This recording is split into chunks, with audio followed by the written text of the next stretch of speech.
She said Sam came to her door with only a jacket on. He proclaims, "Lady, you shot me." He still comes after her, whereupon she grabs some kind of a large stick, and it was a large broom handle or something, and she proceeds to beat him until he collapses. Sam Cooke was not the smooth, soulful hero we all thought he was. Many remember him as the voice behind timeless hits like "A Change Is Gonna Come."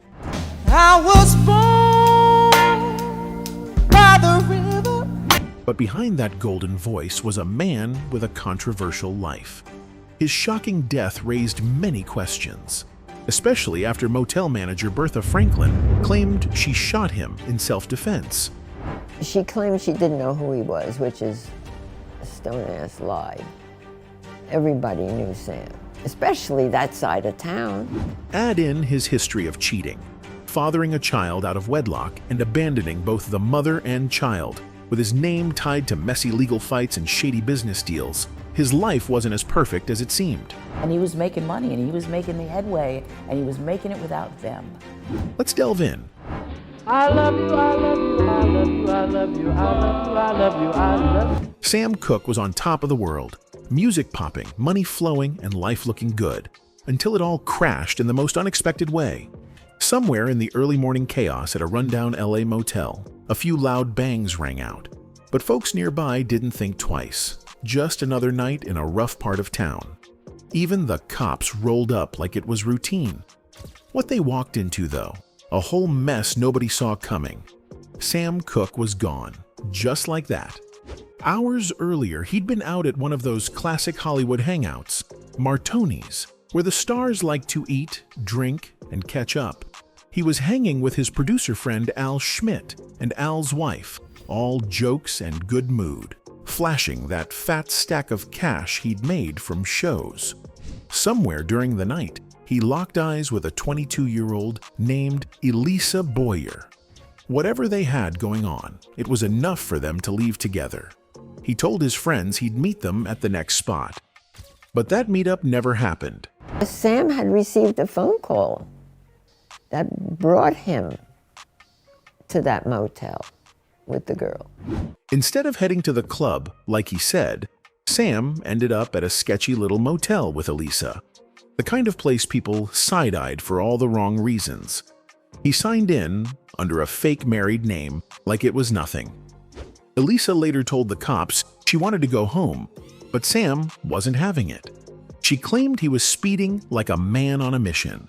But once they got to the motel, she didn't look shaken up or anything. The front desk lady, Bertha Franklin, said the girl just waited while Sam handled the check-in. She claimed she didn't know who he was, which is a stone-ass lie. Everybody knew Sam, especially that side of town. Inside the room, things apparently went sideways. Elisa told police Sam got forceful, tore her clothes, and tried to overpower her. She said she panicked, thought the worst was about to happen, and tried to escape, but the bathroom window wasn't budging. When Sam stepped into the bathroom, she grabbed her stuff, and his too, wallet and all, and ran.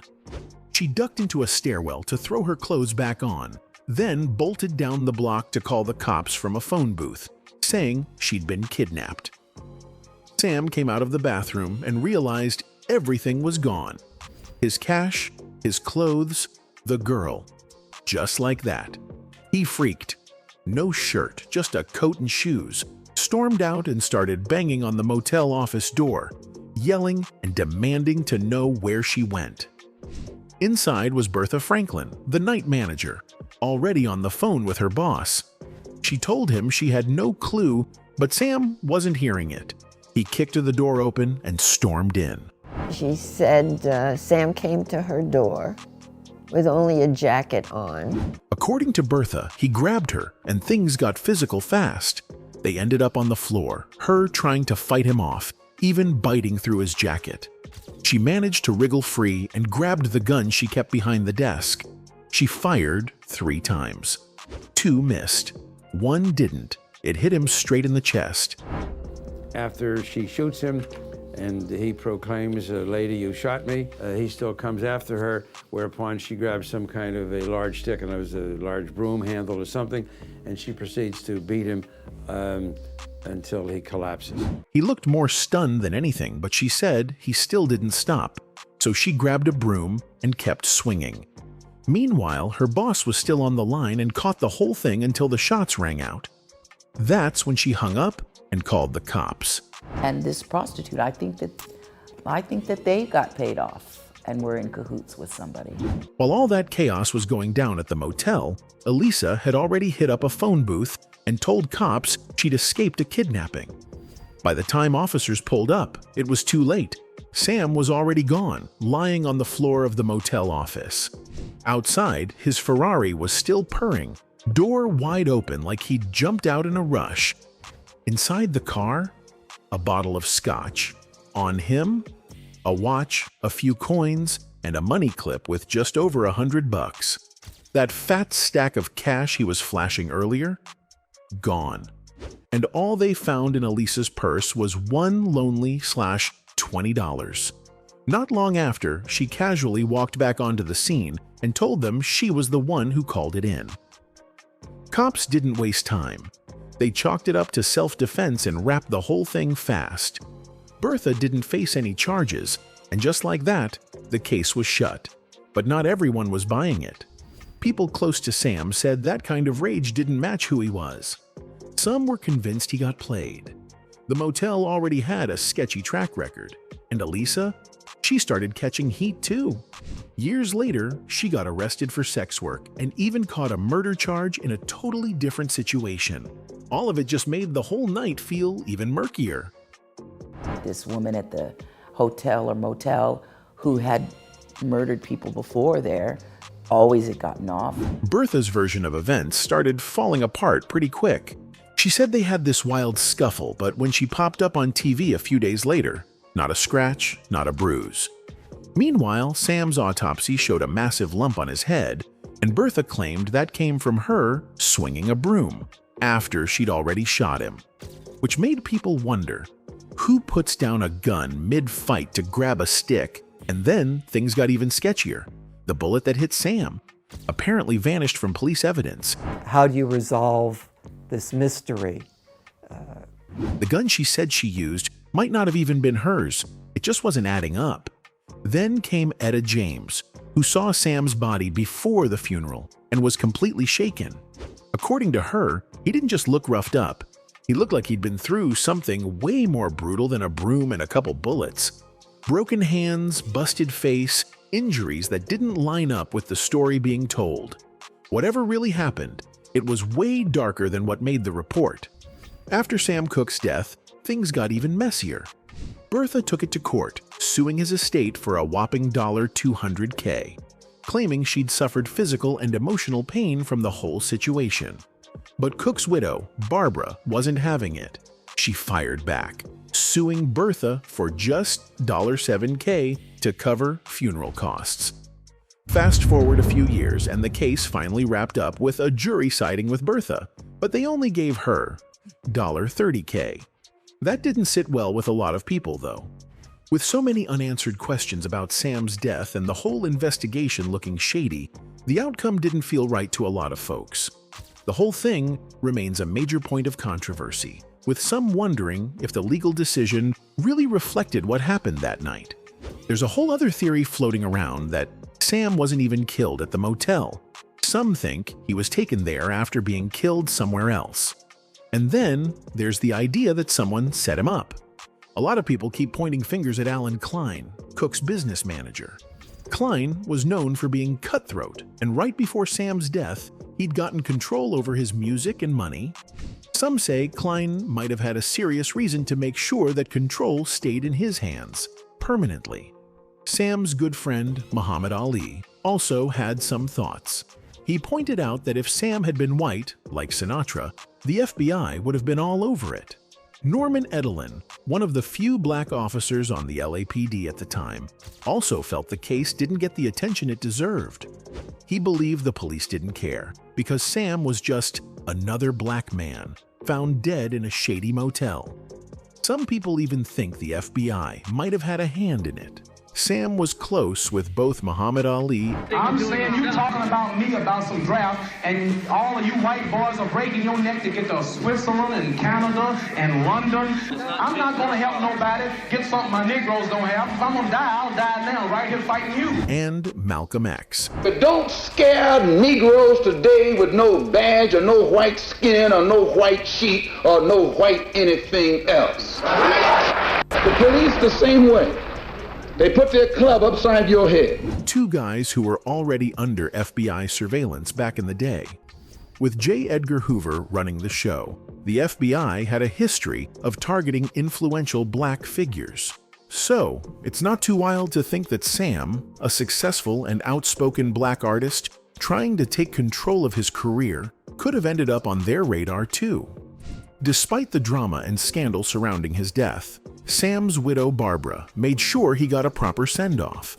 His body was on display for 3 days in Los Angeles, with thousands of people coming to pay their respects. People couldn't ignore the bruises on his face. Afterward, he was flown to Chicago for another service, where the staple singers sang The Old Rugged Cross. Billy Preston played the organ, and Lou Rawls gave a moving performance of Just a Closer Walk with Thee. Ray Charles even performed at a final service back in LA. Sam was only 33. His death still haunts the music world, with no real answers in sight. Some people thought it was about business, and the label killed him. And he was making money, and he was making the headway, and he was making it without them. So by the time the 60s hit, Sam wasn't just riding the fame train. He was building the tracks. Oh, you send me, darling. He'd had enough of just smiling for the cameras while someone else made the real decisions. So he made a gutsy move with his crew, manager Roy Crane and partner J.W. Alexander, and launched his own label. Depending on who you asked, SAR stood for either Sam and Alex Records or Sam, Alex, and Roy. Either way, it was his way of calling the shots. But it wasn't just about boosting his own name. He used the label to shine a light on other rising black artists, like the Sims Twins, Mel Carter, Johnny Taylor, and a young group called the Valentinos, which had Bobby Womack in the mix. Sam also rolled out Cags Music, his own publishing company, to lock in royalties and rights, not just for himself, but for others too. In an industry that usually played black artists like pawns, Sam was making boss moves. Sam was still locked into his deal with RCA, but things really flipped when he brought in Alan Klein to manage his business. Klein came off like a money genius and helped Sam score a next-level deal. They set up something called Tracy Leaded, named after Sam's daughter, so that he could finally own his own music instead of just being another name on someone else's catalog.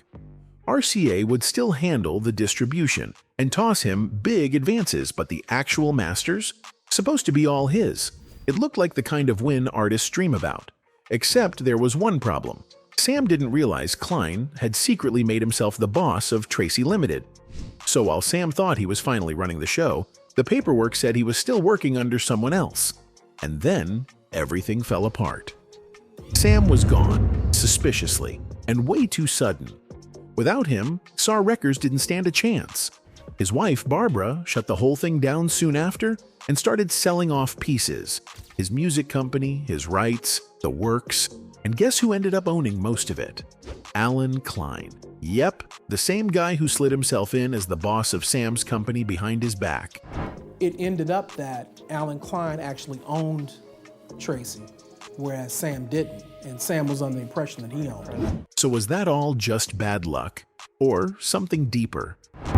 During the funeral, Johnny Morissette, who was on the label, kept crying. He was like this.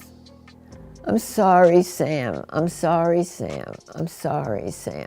He kept saying this. People were still arguing over who should have been getting paid and who really owned what. But one thing was clear. Sam wasn't just trying to make hit records. He was trying to build something bigger. Something that gave him and other black artists actual control. And even though he didn't get to finish what he started, the blueprint he left behind, still changing the game, he clean on stage. But behind the curtain, things were way messier.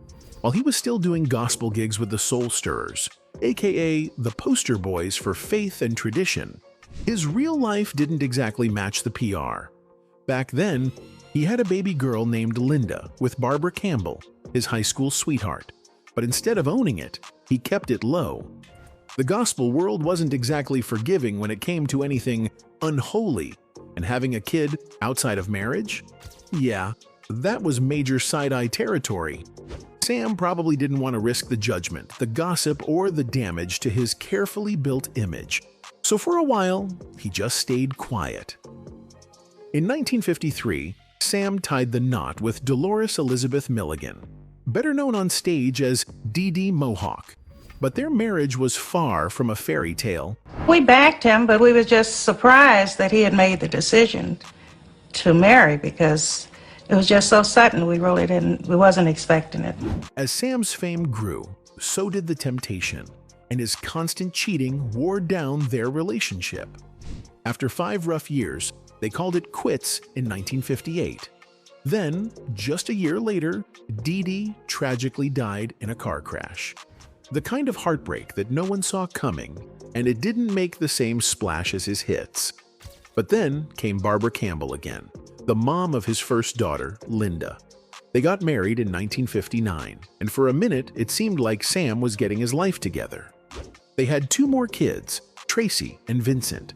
But just when it seemed like things might settle down, disaster struck. In 1963, their young son, Vincent, drowned in the family pool. It was a loss so deep, it left scars that never healed. And 1963 wasn't done with Sam yet. That same year, a woman from Philly named Connie Bowling stepped up, claiming Sam was the father of her kid.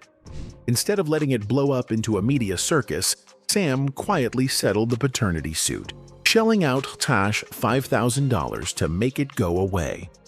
For someone whose public persona was all about that polished, clean image, it was a side of Sam most fans never saw coming. Sam's life was full of twists. Everyone adored him for his soulful sound and game-changing moves in music. But behind closed doors, he was dealing with a ton of personal chaos, private pain, and hush-hush deals. It's a reminder that even legends have their struggles, and the road to success isn't always as smooth as it looks from the outside.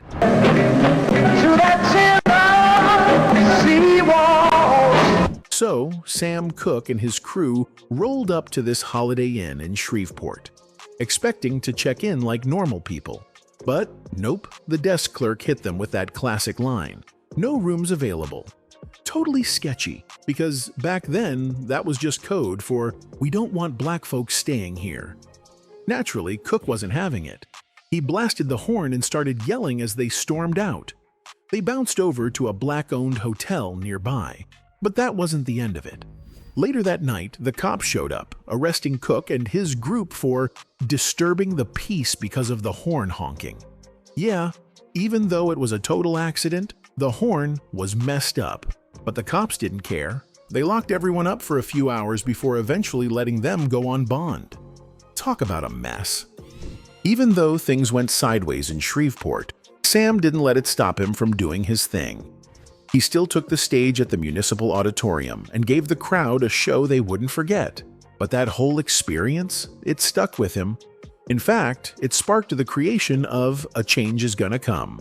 The lyrics, especially the line about being told not to stick around downtown, hit close to home, straight from his own run-ins with racism. It's been a long. The song wasn't just a banger, though. The orchestral sounds with strings and a French horn gave it this deep, somber feel, making it a real anthem for change. It became a major hit, quickly picking up as a rallying cry for the civil rights movement. People across the country connected with it, and it fueled both artists and activists alike. Fast forward more than 50 years later, and Shreveport finally owned up to the mess they put Cooke through. During the city's Let the Good Times Roll festival, Mayor Adrian Perkins handed over a posthumous key to the city to Cooke's daughter, Carla. It was a big moment, a formal apology, a nod to the rough past, and a chance to start fresh with the Cooke family. Perkins made it clear that this was part of a bigger push to deal with the past and actually move forward. And the Holiday Inn North?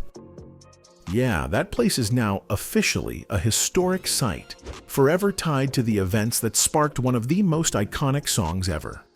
Cooke's experience in Shreveport didn't just shine a light on how bad things were back then. It helped birth a track that still speaks to people all over the world. This is Sam Cooke. As you can see, like me, he's awful pretty. And we are here now working on a record called The Gang's All Here. And Sam and I, we expect to have this out in another week or so. Sam Cooke's journey into music, a total flex of raw talent, big dreams, and a need to break free. Born in Clarksdale, Mississippi, Sam grew up in a super religious fam. His dad was a minister, and music came through loud and clear from church. That's where his big, soulful voice started turning heads. Gospel was in his blood, and it was clear from the start that this guy had something special. By the time he hit 18, Sam was already making waves in the gospel scene. He joined the Soul Stirrers, a major gospel group, and his smooth-as-hell voice made him one of the standout members. Tracks like Peace in the Valley and There will be peace in the valley. Jesus Gave Me Water had everyone talking, and Sam quickly became known as one of the top gospel singers of his time. But even though he was killing it, something inside him was itching for more. Gospel was deep, but Sam's ambitions? Way bigger than that. In 1956, Cooke made a huge move that shocked everyone. He ditched the gospel scene to dive into pop and R&B. Leaving the Soul Stirrers was bold and definitely risky, especially since gospel was seen as sacred and stepping into mainstream music was like a total break from that path. But Cooke wasn't about playing it safe. His first big hit in pop, You Send Me. Oh, you send me, darling. It dropped in 1957 and totally blew up. It was a mix of his gospel roots with that catchy mainstream pop style, and it hit #1 on the charts right away. That track made him a household name and turned him into one of the first black artists to make it big in both gospel and pop R&B. After that, he kept the hits coming. Only 16, Cupid, Chain Gang, all showing off his range and how he could pull people in with that smooth, emotional voice. Even though his life was cut short, Cooke's impact on music is massive. He helped shape soul music, blending gospel, R&B, and pop in a way that influenced so many artists who came after him. His ability to mix genres and connect with different audiences made him one of the most important names in music history. His legacy still lives on, not just through his songs, but also through his influence on the civil rights movement and his groundbreaking work in the music world. They sold us the clean-cut smile, the sharp suits, the pop star. But Sam Cooke was more than that. He was radical, strategic, loud when it mattered, and dangerous to the people who wanted things quiet. He wasn't just a soundtrack for the moment. He moved the moment. And maybe that's why his story got sanitized. Maybe that's why it ended the way it did. But the real ones? We remember. So if you're here for the messy, the powerful, the real stories behind the legends, like, subscribe, all that good stuff. We've got more coming.